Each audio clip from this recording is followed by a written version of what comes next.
वार्षिक विवरणी 2024-25 सरकारी महाभरणी नोडाल उच्च विद्यालय मंदार चलित वर्षर वार्षिक उत्सव अवसर में मंचासीन वरेण्य अतिथि महोदय उपस्थित पिता माता अभिभावक एसएमसी सभ्य सभ्या तथा पूर्वतन और सांप्रतिक छात्र छात्री मानू आम विद्यालय तरफ हार्दिक कृतज्ञता। यह अवसर में मत वार्षिक विवरणी पाठ कर सुजोग वर्तमान यही विद्यालय वार्षिक विवरणी संक्षेप उपस्थापन कर किंवदंती अनुसार मंदार ग्राम और माँ भवानी आविर्भाव एक अलौकिक घटना। करुणामयी माँ भवानी अशेष कृपारू यही विद्यालय का 22/6/1981 मसीह स्थापित होई माँ भवानी नाम नामित होइछि।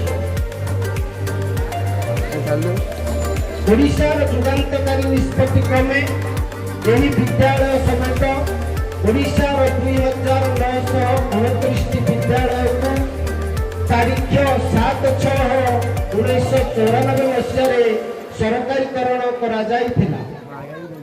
विद्यालय प्रधान शिक्षक रूपे विद्यालय प्रथम प्रधान शिक्षक रूपे श्रीजुक्त शरदचंद्र राउत दायित्व तुलाइथिले। आपणक सम्मुखरे दंडायमान यही विद्यालय यही ग्रामर तत्कालीन ग्रामवासी अक्लांत उद्यम और परिश्रम स्थापित होई विभिन्न प्रकार प्रतिकूल परिस्थितिर सम्मुखीन होई वर्तमान 2025 मसीह उपनीत होई 44टी बसंत को अतिक्रम करी निजर पराकाष्ठा और प्रसिद्धि विगत दिन में प्रदर्शन करि पारिछि।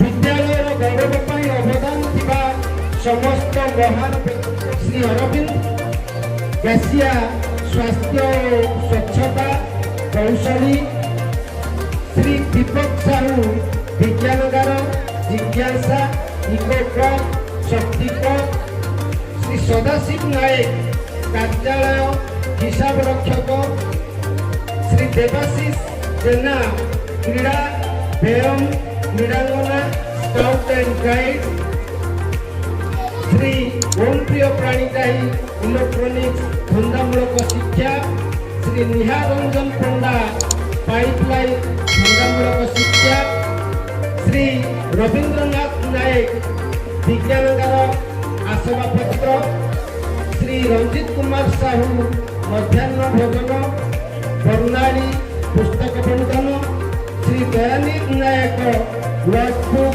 आसबाबपत्र श्री विनोद बिहारी दास मध्याह्न भोजन एमएलएस एनआरटीएस ओबी परीक्षा दायित्व रही।